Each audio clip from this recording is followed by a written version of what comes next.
So we're going to move on now to our medical report with Dr. Bill. There were 27 topics last week, last month. The group elects not to do 27. There's 21 this time. The group will, I'm going to save you the effort of raising your hand. I did 8 topics and they're pretty interesting, especially the first one and the last one. And so you've heard a lot about people who can't seem to lose weight. Dieting doesn't work. They can't seem to cut their food down to a point where they are losing weight. So this was a study that was done in Cambridge, comparing those people with that obesity propensity with a certain breed of dog that has the same problem, and that's the Labrador Retriever. And when they did the genetic analysis, they found out, can you all hear me okay? Okay, they did the genetic analysis. They found out that there was a gene called DENBIB, which was had the same abnormality in both the dogs and the people. So there's probably a genetic basis for this. So don't get mad at your relative who can't lose weight. Just get their genetics. All right, now Get a new dog. Get a new dog? Yeah. Okay. Just let it be. You know, you're heavy, you're okay. There's another topic down that deals with this. The next one is low carb diets. We have increases in carcinoma in young people, especially colorectal. And Toronto team did a study in mice to try and get to the bottom of what the low carb diet would do for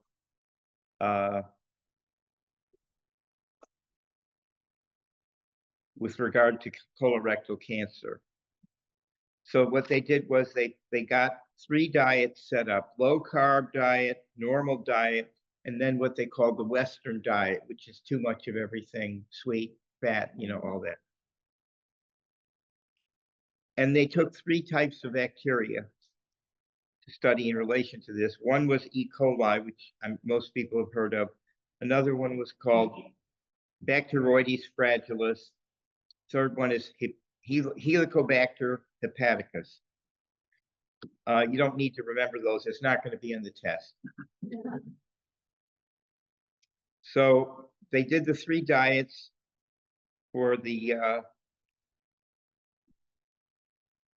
3 bacterial groups.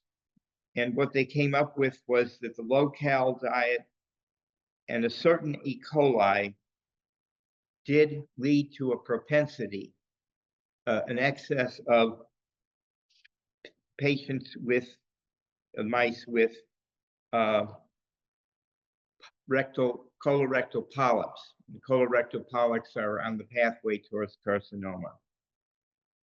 If they added fiber to the diet, it tamped down the progress towards polyps. So the bottom line is, despite what you've been told, low-cal carb diet might not be good for everybody. Okay, now the next one is very cute. The title is Punishing AI for Lying and Cheating May Not Be the Best Way to Go. Just that simple. And this came out of the OpenAI organization, which was responsible for ChatGPT, which started this whole AI thing. They're admitting that sometimes the AI will be playing games with you. And you can either accept that or try and stamp it out, in which case the AI shows a tendency to dive deeper into its software, and then the problem resides there, but you won't be seeing it because it's too far from your level of organization. So don't try and punish them, just live with it. Well, what should we do with that as far as a medical issue? What should you do with it? Go to your Labrador retriever. No, you can't do anything about it. That's what he's saying. Okay, now the next one, you recall that my colleague here, Dan, has almost required that I put in something kinky every time. Well, this is not kinky. He's developed a new appetite for farming. So this is a story about farming.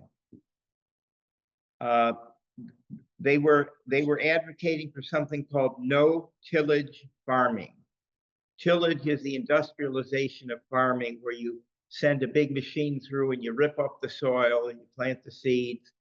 And apparently this does not improve the soil. In fact, the soil's health is put at risk through this. There is a loss of carbon storage, which was a product, a capability of the original land. And there is a different microbial setup that comes out of it.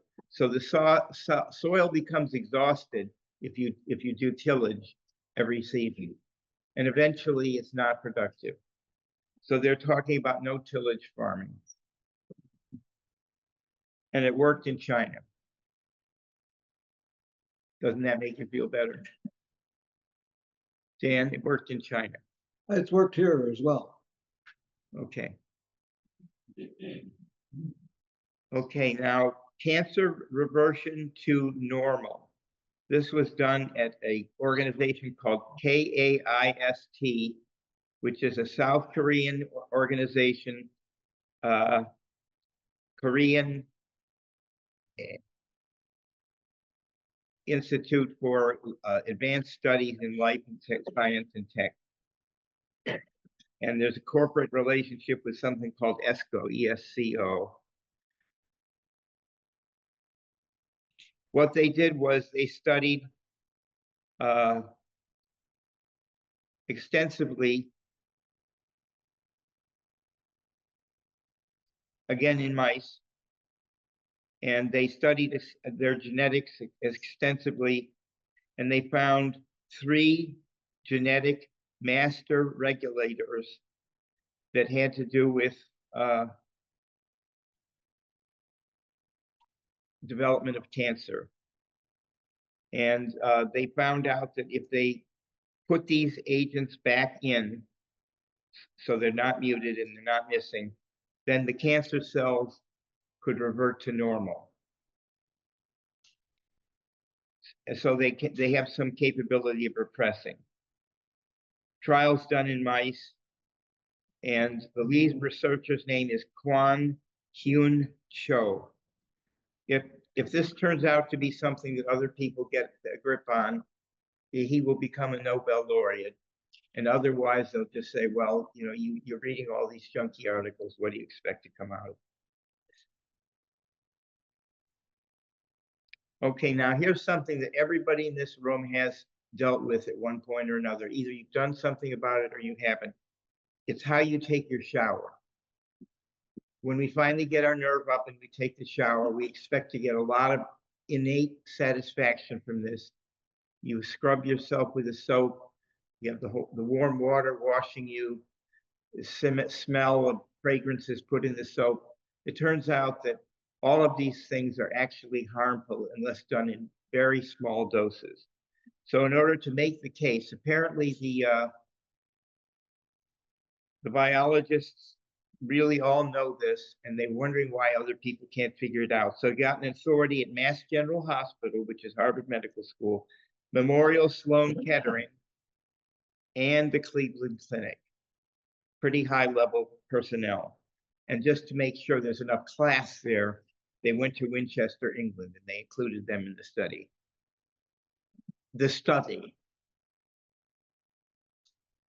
And the recommendation of all of these experts was that what you're doing is destroying the barrier function that your skin has to keep the nastiness of the world outside of your body.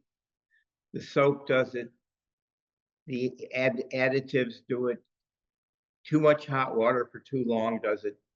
So what they're recommending is using something instead called a cleanser rather than soap.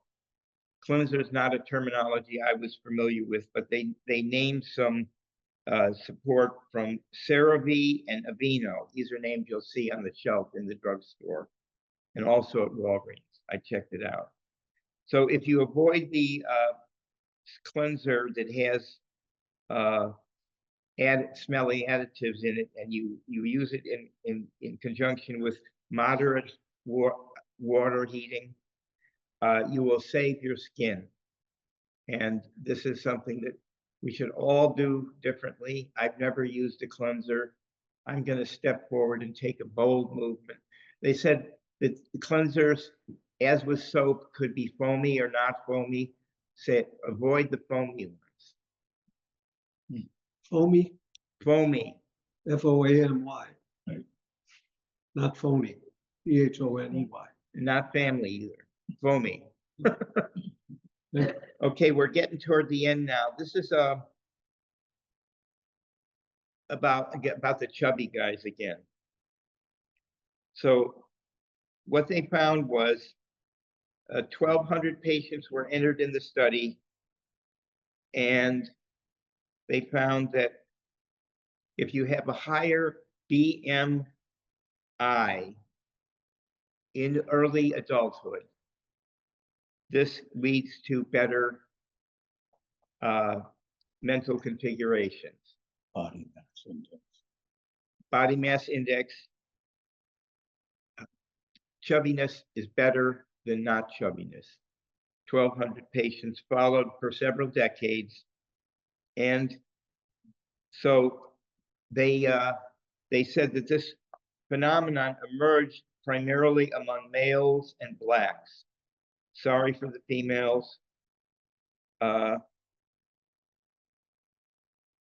Previously, the conclusion was that it would be the opposite outcome, that it would lead to worse mental status. But when they did the groups and they segregated them properly and so forth, they found this was a finding. Okay, now here's one of my favorites, and it's the last one. So please come back to seaweed. Seaweed has the propensity to emerge as the dietary gold standard for food. It's a powerhouse of nutrition. It has all kinds of things in it. It has iodine to help your thyroid. It has carrageenan to slim your gut. It has alginate, which helps with cholesterol, just on and on and on. Magnesium, calcium, vitamin C, vitamin K, and it sequesters carbon, and it deacidifies water. So it's making the bottom of the sea a haven for other life forms. And it's introduced in waterside communities, put it in their food. They're sort of saying that we should all get interested in seaweed. Well, actually, we do use a lot of seaweed, agar, which is in a lot of a thickener in a lot of foods, and carrageenan as well, thickener in foods. So we do use it. I don't particularly like it, but I mean, it's a natural product. The Japanese use loads of it. Oh, yeah. Island, lots of. Actually, I was watching a show on Ireland over the weekend, and they were, talking about foods of Ireland and the people that live by the coast and where there's a lot of seaweed right there, where they could just go on a rock and pick it up out of the sea. They do that, and they use it for a lot of different things, for food and for thickeners and a lot of things. And they look pretty healthy. So have you ever fished for seaweed in the Great Lakes? No. Like Michigan? No. Oh, well. But I have in the lakes in Wisconsin. There, it was a nuisance, but. Well, thank you, Dr. Bill. We always learn something.